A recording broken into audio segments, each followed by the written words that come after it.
बहनों और भाइयों नमस्ते। दोस्तों, आज हम बात करेंगे उल्लासनगर 4 और 5 के विकास की।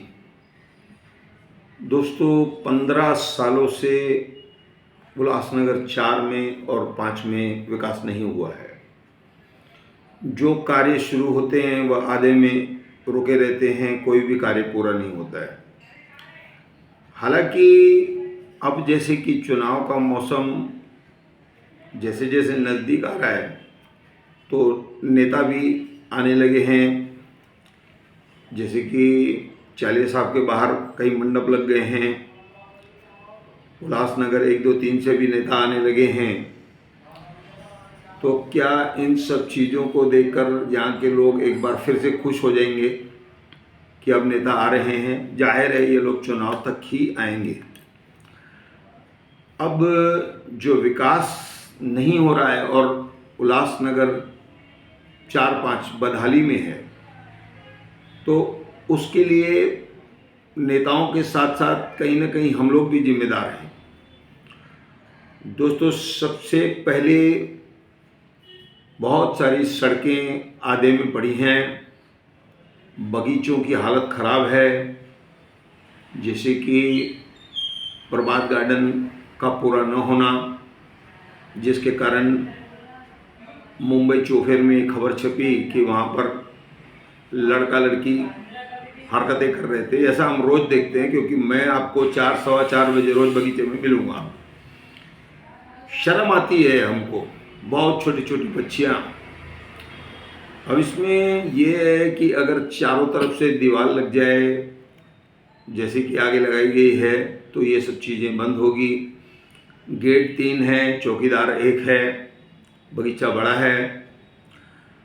उसके बाद बात करेंगे बनवारी गार्डन की, कि पिछले दिनों वहाँ पर कुछ विकास कार्य शुरू हुआ, वह फिर आधे में बंद हो गया और वहाँ की हालत वैसी की वैसी है, थोड़ी सी दीवार बनी। दोस्तों, उसके बाद शोभराज गार्डन में जो एक बड़ा स्टेडियम जैसा बनाया गया है वह शुरू नहीं हो पाया है। फिर उसके सामने दशहरा मैदान में दीवार तो बन गई, लेकिन वहाँ पर भी शायद सभागृह हाल बनना था, वह भी अभी तक शुरू हो नहीं हो पाया है। फिर उसके बाद हम देखेंगे कि अब जो 2 दिनों से लगातार मुझे जानकारी मिल रही है कि सब्जी मार्केट, जो उल्लासनगर 5 का वेजिटेबल मार्केट है, उसको खाली कराया जाएगा और वहाँ पर फिर से सब्जी मार्केट बनेगा। अब वहाँ कितने माले बनेगा, क्या बनेगा, यह स्पष्ट नहीं हो पाया। हालांकि मैंने सुबह दादा सतराम दास जेसवानी और किशोर बनवारी जी से पूछा, तो उन्होंने बताया कि हम आपको शाम तक जानकारी देंगे।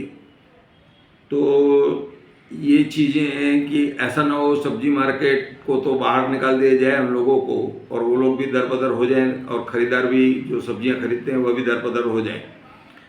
तो ऐसा नहीं होना चाहिए।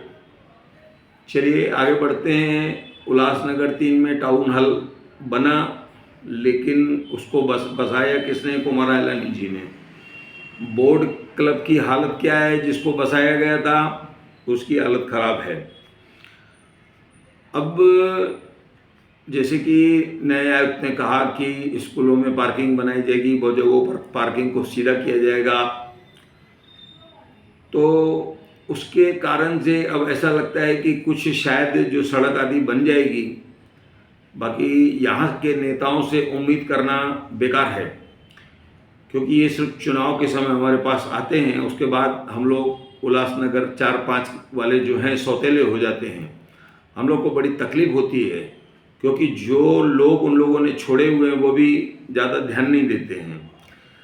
दोस्तों, अब मैं एक चीज़ और कहूँगा कि इस चीज़ में हम लोग कहाँ पर जिम्मेदार हैं। दोस्तों, सबसे पहले तो जब चुनाव आता है तो हम बहुत सारे लोग चुनाव में सीधे सीधे वोट के पैसे मांगते हैं। मेरे घर में 5 वोट है, 6 वोट है। अब बात यहाँ बंद नहीं होती है, ठीक है? आपने पैसे ले लिए या किसी ने भी ले लिए, अब वो मैंने देखा अभी जो लोकसभा चुनाव हुआ दोस्तों बहुत सारी लूट खसोट हुई, बहुत सारी बेहिसाब। हर आदमी पैसा मांगने लगे नेता से, जो आता है हमको वोट देने के लिए कहता है, फिर वो नेता आगे वाले नेता से पैसे मांगे, फिर वो बड़े नेता से पैसे मांगे। तो ये घटनाएं दुखद है।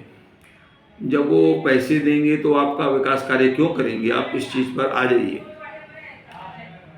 सिटी सर्वे में जो लोग दलाल जाते हैं उन पर आज तक कोई प्रतिबंध नहीं लगा सका। करोड़ों के मालिक वह लोग बन गए हैं। आप देखेंगे कि पहले एक 5-10 साल में उनको क्या था, रोज वो लोग क्यों आते हैं। अगर आप 2-4 बार कंप्लेंट करेंगे ना, तो वहाँ के अधिकारी उल्टो आपको एक पत्र दे देंगे कि हम आपकी पुलिस में शिकायत करेंगे।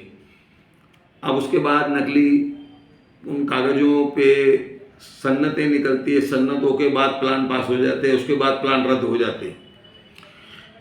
ये आखिर कब तक चलेगा? स्कूलों की सन्नत निकल जाना, सरकारी भूखंडों की सन्नत निकल जाना, पानी विभाग की जगह की सन्नत निकल जाना, भाटिया पे पानी विभाग के क्वार्टर थे उसकी सन्नत निकल जाना।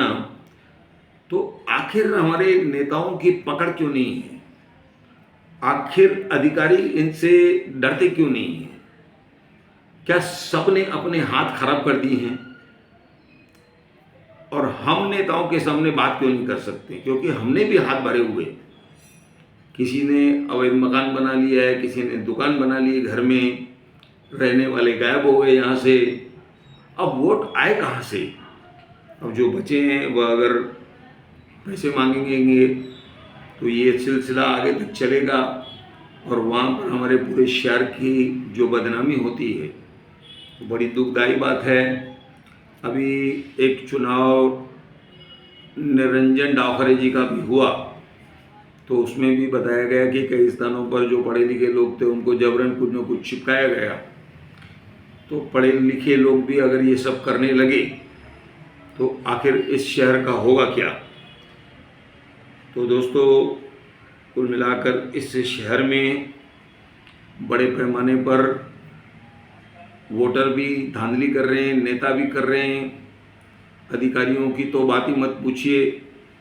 जब नेताओं के हाथ भरे रहेंगे तो अधिकारी डरेंगे क्यों? हमारा मनेरा गांव का जो रोड है, पवई तक आप जाइए, कहाँ पर रोड बना है कहाँ पर नहीं बना है पता नहीं। रात को आप दुर्घटना हो सकती है आपके साथ। पवई से आप चले जाइए, आगे जो शांति नगर है जहाँ पर गेट बनी हुई है, वहाँ तक स्थिति काफ़ी खराब है।